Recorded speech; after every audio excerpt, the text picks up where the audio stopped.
The U.S. bank robber has been arrested. Suspects plead guilty in a marijuana grow.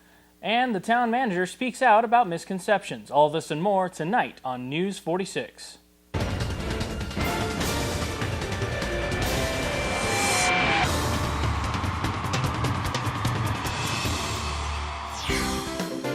News 46 is brought to you by Affiliated Chiropractic and Physical Therapy, specializing in comprehensive accident rehabilitation. Our goal is to create the individual treatment plan that will restore your health and end pain. Come in for your free consultation. Call 775-727-8900. Pahrumph's #1 media source for local news, weather, and sports.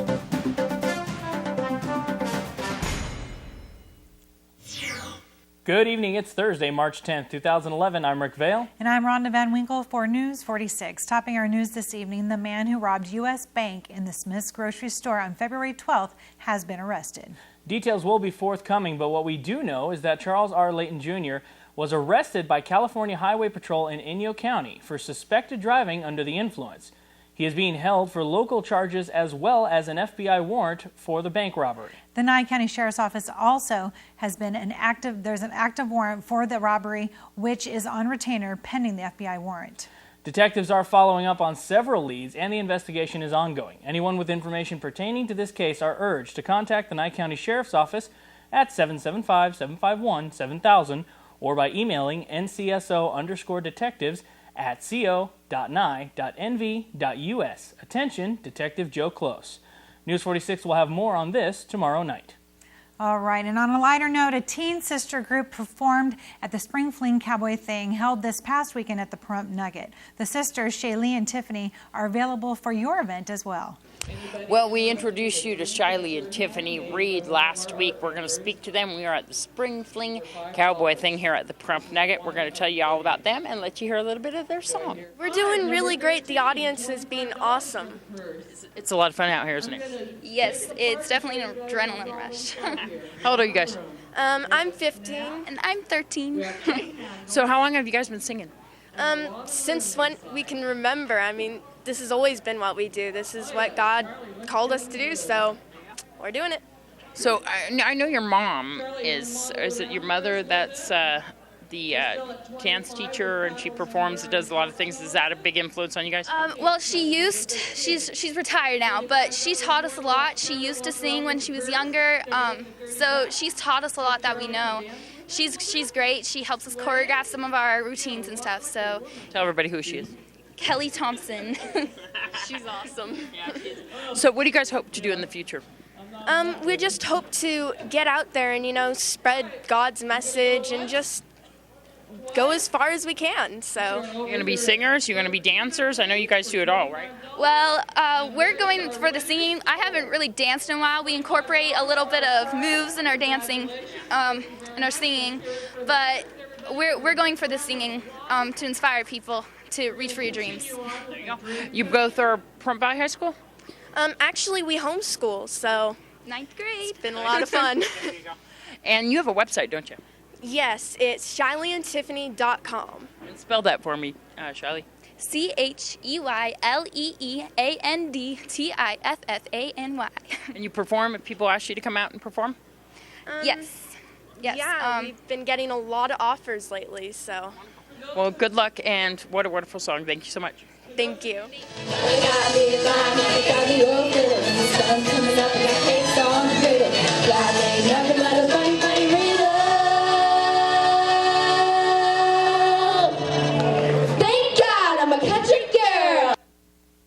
Oh, they have great stage presence, don't they? Absolutely. Very good. Well, coming up after the break, Pahrumph's unemployment rates are in. And Pahrump suspects pled guilty to growing marijuana. All this and more coming up right after the break. Please keep it here.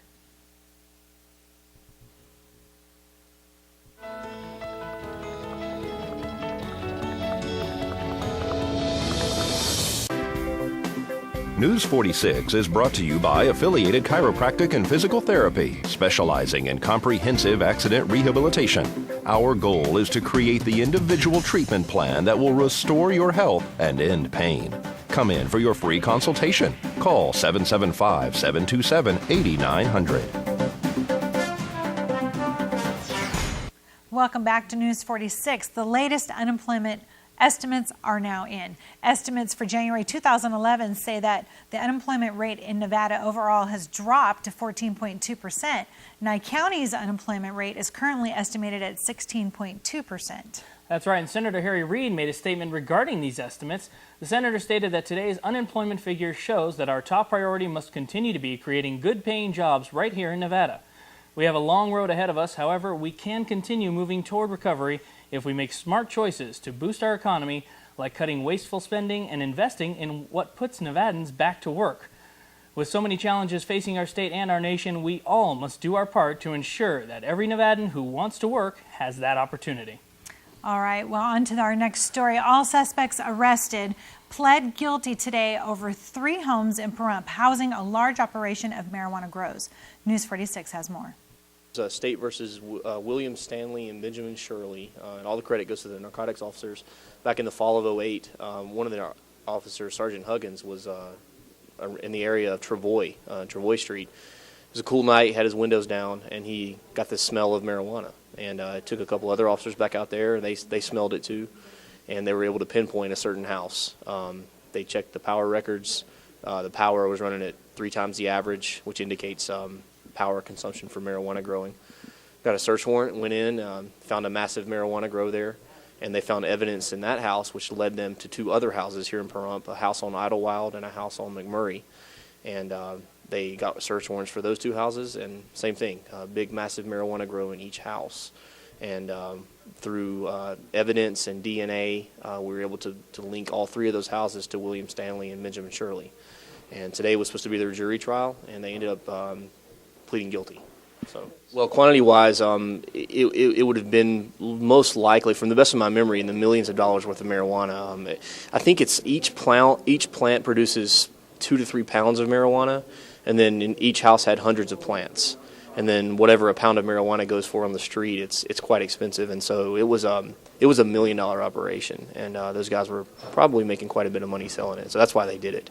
The issue, they challenged the state's search warrant, the search warrant for the first house. They felt that there was a constitutional issue. They filed a motion to suppress the evidence, but the judge sided with the state. He agreed that it was a constitutional search, a valid search. Their rights were not violated, and so they pled guilty. They did reserve their right to appeal that issue to the Supreme Court, and they will be doing that, but we're confident that the Supreme Court will rule the same way. And that was Judge Bonaventure who came out from Las Vegas, is that correct? Yes, visiting Judge Bonaventure, senior judge, sitting in for the late Judge Davis, and he's been doing that on quite a bit of Judge Davis's cases, and he does a good job. Very good. Now, where does this go from here? From here, their sentencing will be May the 10th in district court. Public's welcome to come, look at what they're going to be sentenced to.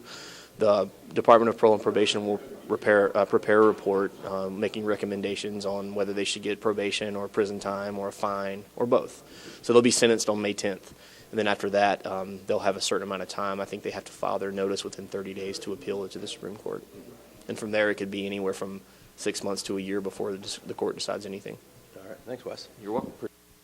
Well, the Pahrump Valley Historical Museum is still not officially open, but some lectures will be held this weekend. Phil Huff spoke to News 46. Yes, it's going to be open on this Saturday, the 12th, at 1 o'clock. We're going to have a lecture by Walt Williams' son, Mark Philip Williams, and he's going to tell us about the early days of the Pahrump Ranch. And if you live in Pahrump, you should hear this, because this is the history of how this valley developed. Before, it was just a few farms, and after the Pahrump Valley became a cotton producer instead of just hay and alfalfa, then the land developments became the way for the people to farm money instead of crops. And so you'll want to come and hear about this. If you live here and you're interested in the history of the valley, you'll learn how that property was sold to Calvada and became the Calvada subdivision, 10,000 acres, the largest subdivision here, and all the other farmers subdivided, and the history goes from there. So don't miss that. Mark Philip Williams is coming from Oregon. He's our longest traveled lecturer, so be sure and be here. It's 1 o'clock. It's free.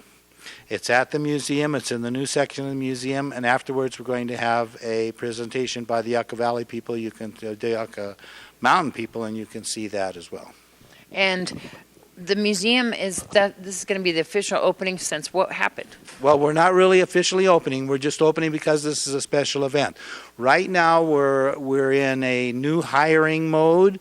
We're in a insurance quandary because we are now responsible for operating the museum, not totally separate from the county, but as a totally anonymous 501(c)(3). We're very happy that we have a memo of understanding with the county now to operate in this method, but it takes a little time for us to get our feet on the ground. The county and the museum has signed an MOU last week at the commissioners meeting, and we have a full understanding of how we're going to go forward. As soon as we take care of the details, we'll open again for regular business. And we don't know how long that's going to be. I assume that will probably be several weeks before we can actually do that. We'll try and keep the very special events open. We still have permission from the county to use the museum for these special events. What happened? Well, what happened was we found ourselves in a position where there's a great deal of money that's given to us to operate by the county that's a result of the assessments on properties. In other words, when people pay tax on their property, they're paying for a contribution to the museum. We share the income from that assessment with the Tonopah Museum. The Tonopah Museum has the agreement to operate as a county museum. We were offered that opportunity. We preferred not to operate as a county museum, but as a 501(c), as a separate entity, which we have done since we opened in 2003. The county took it back, looked at it. They made an agreement that's acceptable both sides, and we're going to do that. It calls for us to have complete and total responsibility for employment, for operation of the museum on a daily basis, but also for some insurance coverage that we do not have, and we're seeking that right now. As soon as we have that in place, we don't want anyone to have a problem here with insurance. We don't want to have a problem with insurance. When that's taken care of, we'll go back to normal operating hours. For 4 nights only, Murders in the Air, presented by the Shadow Mountain Community Players, will be held at New Hope Fellowship. The audience chooses the murderer, so each night is a different play. Carlton McCaslin explains. I'm here at New Hope Fellowship, and I'm joined by Carlton McCaslin, who is in character as Mike Davis, private eye. Used to be a Chicago cop, got shot in the leg, so I started my own private eye agency. I got hired here by Simon. That's Simon Starkweather. He's got a special assignment for me, and as the play unfolds, people will see what all is going on here. But Simon, unfortunately, meets a rather grisly demise in the show. So before the show's over, I get to help solve the crime. However, the audience is a bigger factor than I am, because at intermission time, all the clues will be there, all the suspects will be there, and the audience will pick who they think the killer is. This is so much fun. We're at New Hope. Inside their auditorium, this is the Shadow Mountain Players. What time is the performance at? Show starts at 7 o'clock. It'll be Friday and Saturday night this week, and it'll also be Friday and Saturday night the next weekend. So we got 2 weekends to run on it, and a certain percentage of our profit is going to go to their Pathways of Hope, which is their food bank. Wonderful. And how much is it to get in? It's $10 for the ticket, $10 per person. We have here 2 rays of sunshine to dispel the gloom. Ladies, you look wonderful. I swear, Cousin John, you're a rogue and a charmer. Well, I do my best. And won't you join us? Oh, have a seat over here. You'll be safer. All right, folks, when we come back, Pahrumps town manager comments on some item 12 controversy. And a man arrested for fleeing the scene of an accident. All this and more right after this break. Please keep it here.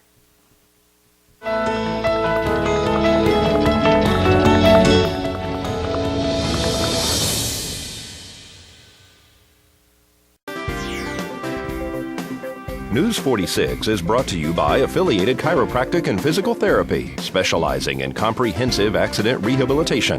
Our goal is to create the individual treatment plan that will restore your health and end pain. Come in for your free consultation. Call 775-727-8900. Welcome back to News 46. Item number 12 on the town board agenda has got many up in arms.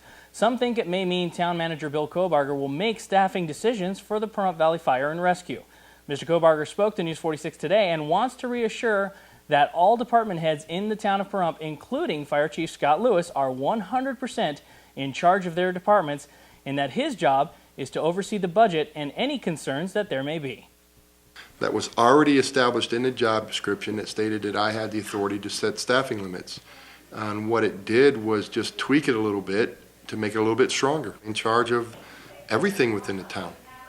I'm in charge of buildings and grounds, I'm in charge of admin, I'm in charge of the fire department. The fire chief is in charge of running the fire department.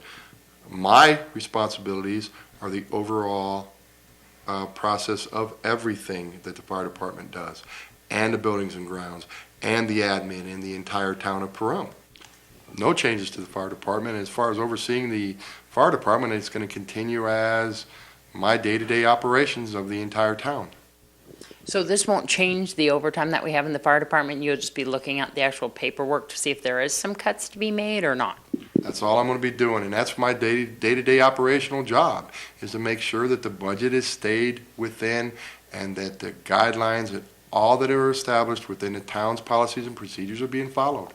Has nothing to do with anything else, and it's just the overall operations of the town of Pahrump. What does the audit say as far as the Pahrump Valley Fire and Rescue and ambulance services? Well, it says that last year the Pahrump Valley Fire Department spent $2,228,789 for their department alone in the general fund. And how we do is, what we do is we get revenue from the state and from the county and from other stuff that we do here. It's all put into a big pot, which oversees then admin, buildings and grounds, public and safety, and culture and recreation. And all that pot of money funds all those departments. As for the ambulance, the enterprise fund, they spent their actual charges for service was just over $3.3 million. Their actual expenses were just a little bit under $3.3 million. So we actually were ahead $124,089. My job is to oversight of budget activities within the town. 2 years ago, the town lost money. Last year, it was put in the audit report of 2009 from the auditor, hey, you guys need to watch this very heavily. This last year, he stated that the finance was managed extremely well. Mr. Sullivan and I did a very good job of oversight of the budget, and we actually made a little bit of money for the first time in 3 years. Wow. And that is our overall goal, is to actually either break even or make money so that we can purchase more equipment, so that we can do more things in the future. And that is my main responsibility, is oversight of the budgetary activities of all departments. At page 13 of the audit, we made just a little over $366,000. What are we going to be doing with that money? Oh, it's just being rolled over, and we're going to be, again, very stingent with the money. And that's our goal, and we don't ever want to have to lay off anybody, ever, in this town. We want everybody that has a job right now to continue having a job. So our continued constant oversight of the budgetary matters will continue. And again, it's my goal never ever to have to lay off one person. I want everybody who's working here to continue working here. Now, Town Manager Bill Kobar also wanted to add one more thing to make his point clear. You know, I think Chief Lewis is doing a great job of running the fire department, as Matt Lewis is doing a phenomenal job with the buildings and grounds, and Mr. Sullivan's doing a phenomenal job with the finances of this community. This town should be extremely happy that they have department heads such as Chief Lewis, Michael Sullivan, and Matt Lewis. They are incredible people doing a great job with tight resources, and they all need to be applauded. And one man was arrested for DUI and fleeing the scene of an accident at Pahrump Valley Boulevard and Gamebird yesterday afternoon. Deanna O'Donnell reports.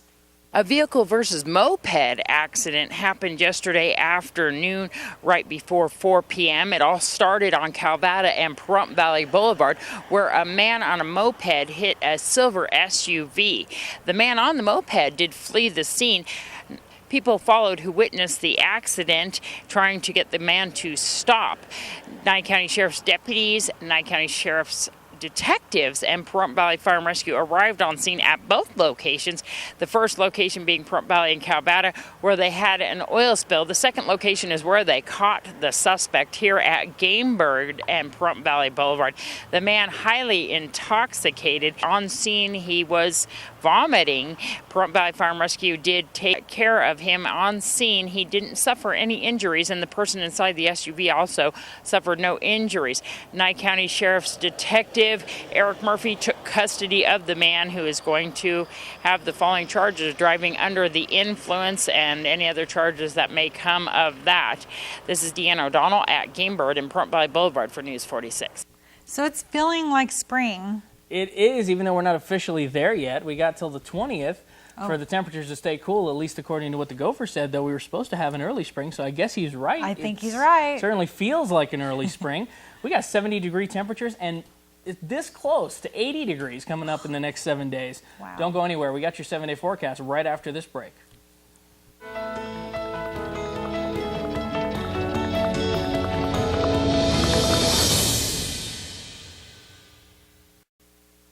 News 46 weather is brought to you by your local dairy farmers. Dairy products are very important in maintaining a healthy body. For more information, you can visit their website at nevadadairyycouncil.org.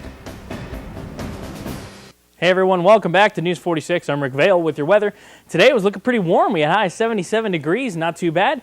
Winds out of the south-southwest up to 13 miles per hour, so just a little breezy too. You really can't complain.